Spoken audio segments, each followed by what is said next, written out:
depression this and just insanity that. They were way cookies and milk compared to any image that people were telling me about. When the band emerged in October '90, they'd molded a heavy metal masterwork. Lauded for complicated compositions like Hangar 18, Rust in Peace hit number 23 on the charts and quickly went platinum. That album was really a landmark record for Megadeth. It established them not just as a heavy metal force, but as just the musical masterminds, really, that they get a lot of credit for being at this point. We were rebuilding the beast. Megadeth's time had come, and that was really the time for us to go out and conquer and claim what we've been wanting to get for a long time. The challenge was a difficult one. Mustaine and Ellefson were physically ravaged and flat broke. We're 4 albums into Megadeth's career and didn't have a dime to my name. You're spending $300 to $500 a day, every day snorting cocaine and heroin. You're going to have money problems. These metal kids are looking up to us like we're, big metal superstars. And little did they know, I had probably upwards of a couple $100,000 of tax debt and credit card debt just because I'd been strung out on dope. To further the ironies, Dave Mustaine became the poster boy for MTV's Rock the Vote. This convention will be taking place until Thursday, and God willing, we'll get some solutions by then. This is Dave Mustaine for MTV News, reminding you, register to vote.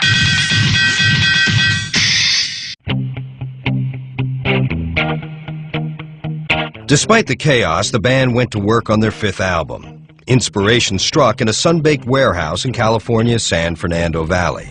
Wow, I can't even believe I found this place. This is an old rehearsal studio called the Power Plant. We used to come up here and rehearse. Man, we wrote a lot of stuff in here. Wow, a lot of history in here. Check this out. So this is it right here, room number 3. This is where we wrote Rust in Peace in here. We auditioned Marty Friedman in there. We wrote and rehearsed most of Countdown to Extinction in there. In fact, you know what we'd do is we'd go in and we'd rehearse.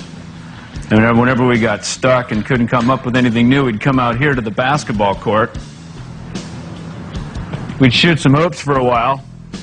And we'd go back in and Dave would write, "Gonna, and all of a sudden we'd have sweating bullets. And then we'd come out, shoot some more hoops again, and then we'd go back in, he'd pick his guitar up, and he'd go, gotta, and then we had Symphony of Destruction. It was beautiful. It was like we were just banging out tunes left and right, thanks to that basketball hoop right there. Megadeth turned their hook shots into a slam dunk. In the recording studio, they created a masterwork of metal.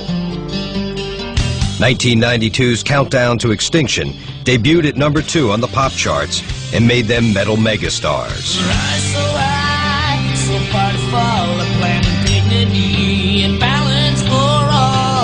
Countdown to Extinction was the first record that had Megadeth songs played on the radio and had Megadeth songs played on MTV.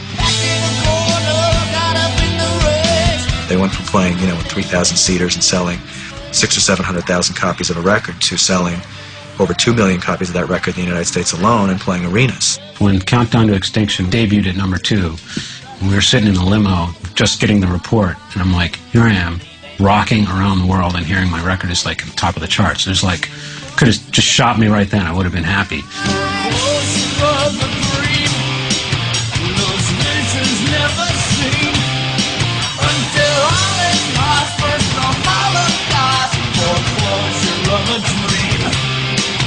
But in a cruel twist of fate, Metallica soon released their 5th album, and it debuted at number 1. Dave was devastated.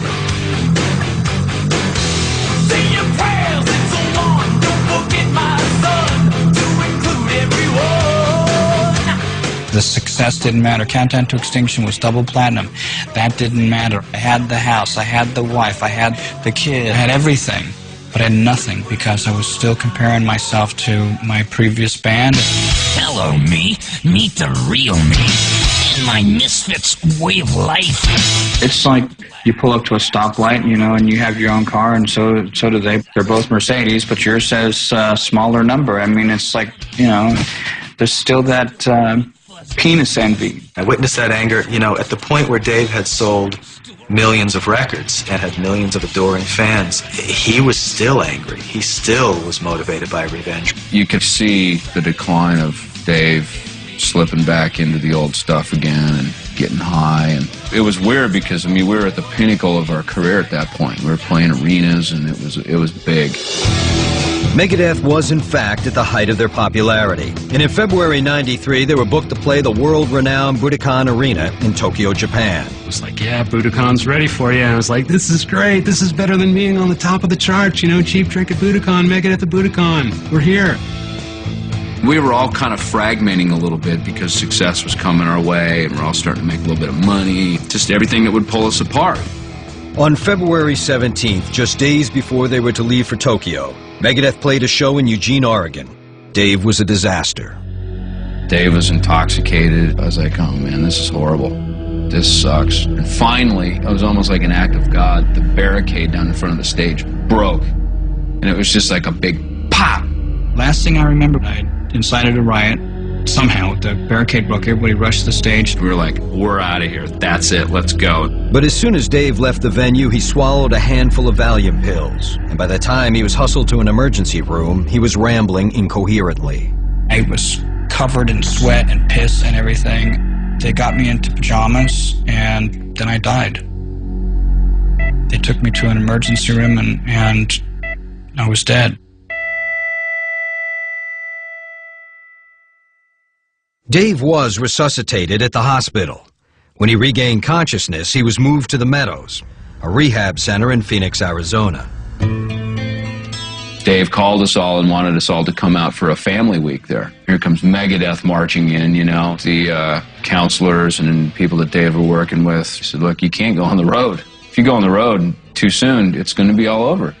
We had to really just stop and just go, wow.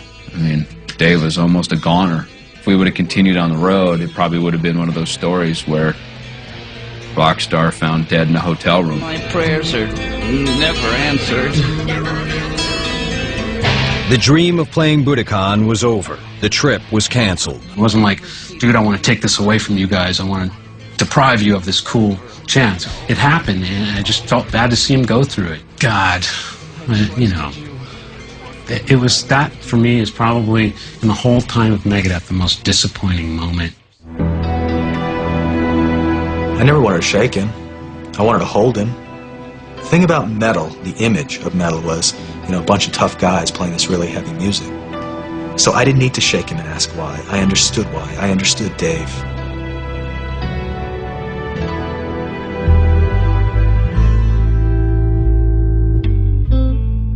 After rehab, Dave tried to live his life by new rules, including group therapy sessions scheduled around rehearsals. Now we're like, oh, and after rehearsal, we're going to have to go over to a group therapy meeting. And, huh? That's so on rock and roll. What is this all about? It was the most excruciating thing. You know, I'm sitting here and I'm listening to people that I'm basically paying their mortgage. I'm feeding them and their families, tell me that I'm a bad guy. It was like having your butt hairs pulled out very slowly. Attempting to stay clean, Dave no longer tolerated any drug use by his bandmates. So when he suspected Nick Menza was intoxicated, Dave snapped. We had talked to our tour manager and he said, Nick, I want you to give me a urine test. And he said no, and I quit. And this is right before the concert. I had a hold of Nick's throat. We were in the lobby of a hotel in London and I was ready to kill him. I figured if I couldn't punch him in the face, I'd rip his throat out. You know what? He's messing with my bread and butter. I mean, he's affecting my income, which is messing around with my family, and, you know, I had it. Although intolerant of drug use within his own band, it wasn't long before Dave was back to battling his old demons. But in the summer of '93, he sobered up long enough to take part in a classic concert bill.